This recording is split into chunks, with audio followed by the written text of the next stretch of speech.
Alright, welcome to a new video.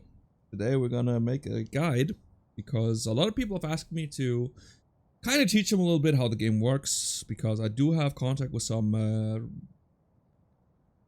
lower skilled players, that's what we're gonna call them. I don't know. They're not necessarily beginners because some of them just don't really understand the mechanics, and I don't entirely blame them because they come from, let's say, League of Legends or another game. And the main problem here is every time you look at a guide on YouTube, you always find these useless guides telling you the game has agents. You can plant a spike. The first team that wins 13 rounds wins the game. You know, all these useless information that you basically get after playing 1 or 2 games. So, yeah. Now, this particular guide here is potentially the first part of an entire series, if people are interested enough, obviously. And this one is going to I'm just going to be talking about weapons, spread, recoil, what you should and shouldn't do, yada yada yada. So let's get cracking. As you probably know here, you buy weapons each and every round. And what I want to talk about first is, well, the penetration. Now I obviously should possibly talk about the damage too, but I think it's kind of self-explanatory. I mean, you can see there's you know, 0 to 20 meters, it does this much damage and that much damage. I think the only weapon where it really matters a lot is the Phantom, because it really makes a difference between, well, can you one-tap someone with armor or can you not? A lot of times you will just have this 140 shot where you can see, oh god, he's 10 HP, now he's going to heal up. You know, it's going to be especially annoying when you play against something like a Reyna or a Sage or whatever, when, you know, you basically did nothing. So let's use the Stinger, for instance, and demonstrate penetration. Now, the penetration of the Stinger is, which you can see up here, is low. Now, what does that mean? Well, it means you can shoot through certain walls, or you cannot shoot through certain walls. So, some walls will have a low penetration rate where you can shoot through it. These usually are just a wood plank on... Actually, does a wood plank even exist anymore in Split? I'm not sure about the rework now. But yeah, it's very, very, very thin wall. You can still shoot through them with stuff like a Stinger. But this one, for instance, will require a medium penetration weapon. For instance, if I were to shoot here, like a maniac, you would notice right there, nothing comes through. Well, this is kind of bad. So if I have medium one, like Phantom, I will still be able, let's see, Sova Dart says, right, oh, there's one here, I can do this like a maniac, and guess what? Right there. It'll actually go through the wall. And this is very important because there are some maps like Ascent or even Bind on the A spot, where there are walls that you can only be penetrated with these kind of weapons, with Odins that have high penetration rate, as you can see here. Now, this one will obviously also shoot through here, will do more damage than the medium penetration one, obviously. But there are some weapons that will only be shootable with these kind of weapons, so keep that in mind. Now, what's also important to note here is you would probably do this mostly with, well, you guessed it, Sova, when you can actually see enemies with your arrows to the wall, so you can, you know, shoot like a maniac.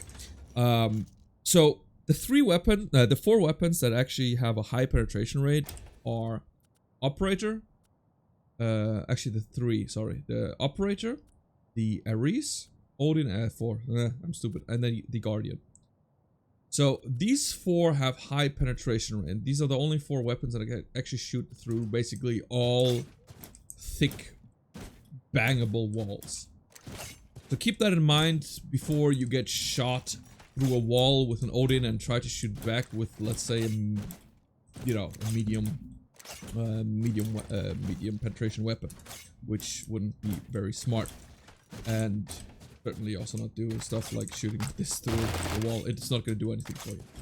Now, let's talk about spread, because this is very important. It's something apparently a lot of people don't get. Now, spread is basically the natural inaccuracy of the weapon. This means if I were to shoot here and just click once, you will notice I will not always hit the center of where my dot is, as my crosshair, obviously. So let's try it out. As you can see, there's a certain inaccuracy. And this is what we refer to as spread. Now, the problem with the spread is that every single weapon except for 3 has some sort of spread. The 3 weapons that don't have spread in this entire game is the Marshal, Operator, and Guardian. These are the only 3 that don't have spread. For instance, if I were to take the Vandal, right? It's a fairly accurate one. It also has just a little spread. It doesn't have much. So the spread like here, it doesn't matter too much because the head is close enough. However, if you were to take a huge distance fight like this, you have a certain inaccuracy, and this makes, even though you aim completely on the head, you might miss the head just because of the spread, which I can demonstrate right here.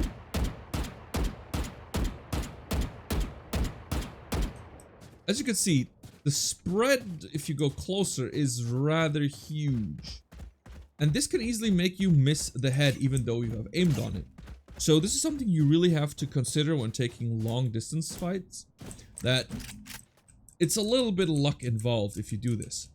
And especially when people have Guardian. I mean, I would absolutely not recommend fighting on a long distance versus a guy who has a Guardian. Op. Well, Marshal I would, because they only have one shot. They have to hit you twice. You can kill them with body shots before that, which is fine. But if they have Op or Guardian, I wouldn't take the fight if they're on the same skill level as you. I would absolutely recommend against it, because they don't have this certain, you know, randomness into it.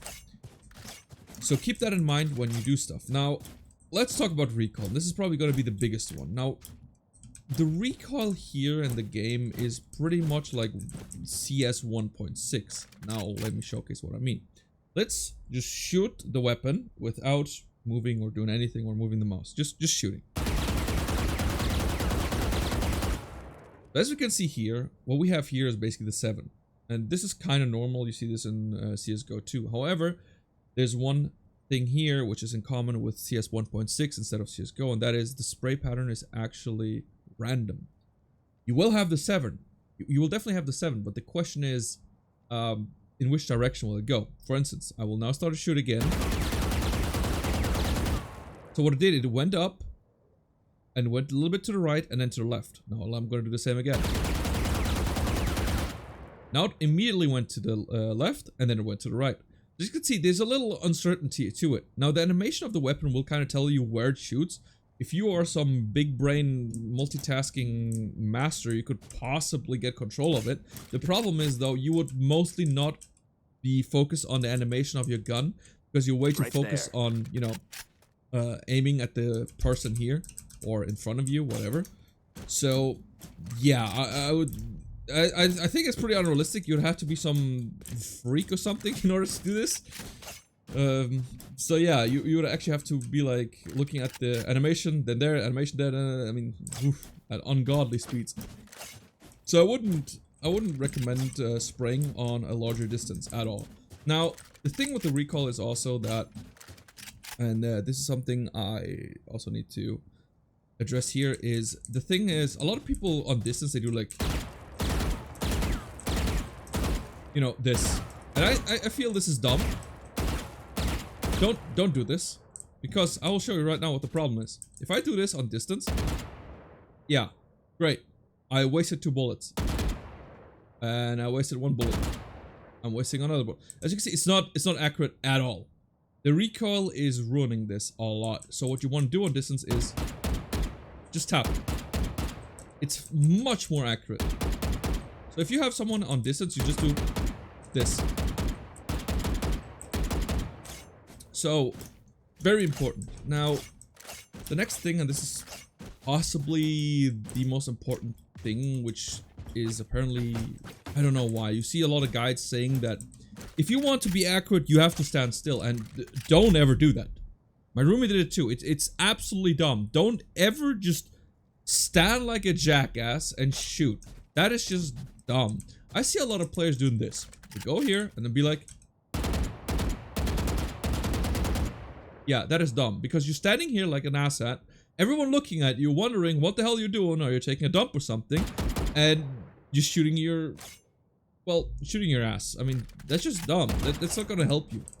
Now, I get why people do this, because if you run a gun, it'll look like this. Not very appealing now, is it? However, what you need to learn is something called, I think they call it AD strafing. I don't know. It's something I do naturally. So basically, what you see as well when I do this, right? Let's set the phantom here. Now I'm not used to the new change. They change this a little bit when the recovery time is, but whatever. Let's go for it. Now, if I do this, you'll notice it's all over the place. It's unusable. But if I do AD strafing, so basically the idea is the moment you hit here, like the other side, right? That's when you have a short time of standing still. And because of that, you will be accurate again. So you could do this. As you can see, you're still very accurate, even though you're moving constantly.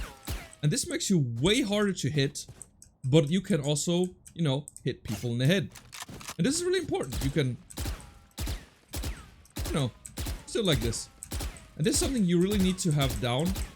And you also need to randomize it a little bit, how you do it. Because if you just, I mean, this is not going to do anything for you now, is it? As you can see, this is how you do it wrong. You're not going to hit anything with this. So it's very important that you really get to know how to do it correctly so you can use it in your games. Now, this makes it so much harder for the enemy to hit you. Alright, so now I showed you the difference between those things, and I don't know why guides tell you to just, you know, do this and it's dumb. Don't do that. These are the things you need to practice. If you haven't, have it, because this takes a little practice to, you know, be accurate. But because of your movement, right? Because of that you're constantly moving, makes it so hard for enemies to hit you. It's really important, right? I can't stress it out enough because this is the biggest mistake I see when I watch, like, say, bronze or silver players. This is the absolute biggest mistake they're doing, is the way they run and gun. It's just bad, and it's not because it's always bad. Because there are certain weapons where it's totally viable. For instance, let's take the Bucky. The Bucky is the perfect weapon to run and gun, like a madman. Just, you don't even need to stop. You just make a circle if you want to. Oops. See, you can just make circles. It will always be, because this one doesn't have any recoil. This only has spread. You just go for it. And the same goes for, obviously, the judge. This one actually has recoil. Huh, funny. Alright. Goes to show how much I use it. Haha. Now, there's also other weapons like the frenzy. Also, you can totally shoot while running with this thing. Absolutely no problem. Same goes with Spectre. Very great to shoot and run with. However, there are also some weapons where you can jump with them without them losing accuracy. This one is not one of them, as you can see here. This is not very good. However, the Bucky, obviously, you would just go for it. And it's also encouraged. Just move as much as you can once you have a Bucky or you know, other accurate shotgun. Just be a mad lad. It'll make it really difficult to hit your head, and you could just potentially get a kill. And the same goes for where is it? The classic. The classic, also a perfect gun to just, you know, let's say someone's planting here. It's beautiful if you just do this. Ah! It's still, I mean, obviously it's not perfectly accurate due to the natural spread of the weapon when you do, let's say someone's there, right? Or here. I mean, this is gonna be really hard to hit anyone with, right? But you can still, you can still close quarters, just do this kind of thing.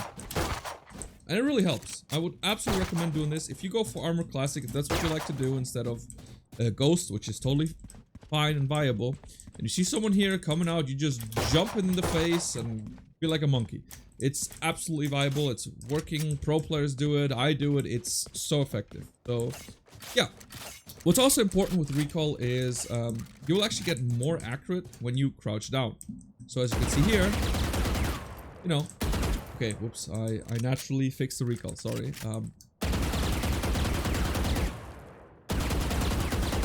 As you can see, I didn't move the mouse. As you can see, when I stand, the recoil goes up to here. If I, you know, sit down, it's only going up to here. So the recoil is less when you actually, you know, crouch. Now the problem with crouching is that you should never just sit here and be like, yep, this is what I'm going to do now. It's bad, because it takes a little time for you to actually stand up. It doesn't take as much to go down, but it takes time to get up. You're also getting slowed considerably, as you can see. And this makes you somewhat easy to, you know, when you have to stand up. I mean, it makes you somewhat easy to hit, especially in lower tier games. Now, in higher tier games, this is a perfect strategy because everyone is, you know, aiming at the head. Now, I don't know. I have done this a couple times and it triggers the fuck out of Immortal players. And it actually triggers the fuck out of Diamond, Immortal, and Radiant players. If you just do this. Grab walk, and I do not know why, but for some reason, people just get super autistic, like, oh god, what is going on? Why is he doing this? And they will be like, what the fuck are you doing when they're dead? Don't do it all the time, obviously, because it's a one-trick wonder. I mean, it only works once. Trust me. Once they understand you're doing this kind of shit, they're definitely gonna wreck your ass. It's just the surprise factor of doing this kind of shit that actually just, you know. Also, when you do this, it's a little bit accurate. Now, this is probably gonna be the last thing. And that is, you know, fixing your recoil. Now, as you can see here, which you probably noticed a couple times, that I unintentionally, because this is something that's absolutely natural for me, I'm fixing my recoil. Now, if I don't do anything, you can see I got the 7. However, when I shoot, you saw suddenly I do this, right? Where it's a ball. So yeah, the reason why is because the moment I shoot, I pull my mouse down, and then depending on the direction it goes, I fix the direction back to the center. And this is something I would definitely recommend you guys to also get used to. Also something you have to learn, because this is very, very useful if you have to do a spray transfer between, let's say here's a guy coming out and you want to, you know, let's say here's a guy and then here's a guy, that you can just, you know, spray transfer like this. No way, you could just headshot, you know, it's very important that you can do it, because if you don't, it'll look like this. You shoot up here instead of actual, you know, I think that is more like this, but whatever. You get my point. So, yes, now the last thing is a so-called spray transfer. Now this is something a little more advanced that people do is, while you can use this, the crab walk, this is what they call it, the crab walk tactic, and the crab walk tactic will, you know, I mean, it doesn't seem to work anymore. Okay, so I wouldn't use this anymore in distance. This used to work really well. It would still be 100% accurate, but it doesn't do it anymore. Well, then I wouldn't recommend this anymore. Just wanted to patch this. It was actually fun. Oh no. Alright, whatever. So, the last thing is spray transfer. Now, let's go ahead and do spray transfer. So, basically what this means is, you will see a lot of people, they peek, see an enemy, so what they do is, boom, crouch down, and then they shoot. This is dumb. Don't ever do this. If you see an enemy, what you need to do is, you need to see the enemy, right? And I'm not gonna take the distance because it's kind of bad, because it doesn't really illustrate my point, because in distance you should never just, you know, do this kind of thing. It's bad. Just this instead. Now, just tap it. Tap it. Gently tap it. That's what we want. Now, let's say you have an enemy here. So what you want to do is, you want to start spraying, right? Like this. But what you then want to do is transferring. Basically, you want to do the crouch later on. For instance, like this. No. You want to start the transfer. Like, you want to start the spray so it goes up. And then you want to crouch at the same time. Now, the reason why you want to do this is, well, you get more accurate. And not only do you get more accurate, but you also have the advantage, especially in a higher tier, because most people will be focusing on head height, right? Like, I want to shoot your head. If they suddenly have to go down here, especially with recoil, it's going to be more difficult for them to actually, you know, yank it down to your head, which is now here. So this is totally viable if you want to, let's say, especially spray against multiple people. You just... But don't just... Boom! Because immediately you're already wasting the... It's basically about efficiency at this point. Because what you're doing is you're wasting the the more accuracy you get by, you know, crouching down. Because as I said, if you crouch down, you get more accurate with the weapon. If you spray, you definitely get more accurate, right? So if you do it like this, you have a more accurate spray throughout. If you just, you're wasting the start, you know? Because as you can see here, if I just stand, do this, you see it goes up. That's when a recoil starts. If I do it like this, as you can see, I didn't even fix my mouse at this point. By just crouching down, I took some of the recoil away and already make a circle out of it. This is more of a efficiency thing.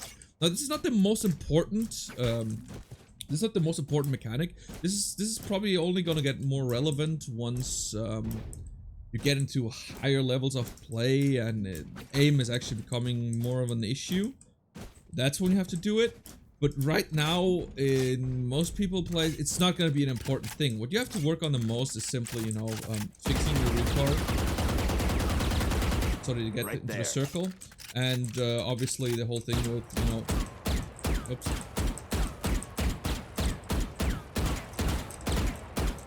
You know, move in while shooting and, you know, still hitting the damn point and not just, you know, all over the place. Alright. I hope this video was very useful for people to learn more about the shooting mechanics of Valorant, and if you want me to make more guides, more stuff about, let's say, I mean, there's tons of things to talk about in this game, like movement, positioning, and perspective.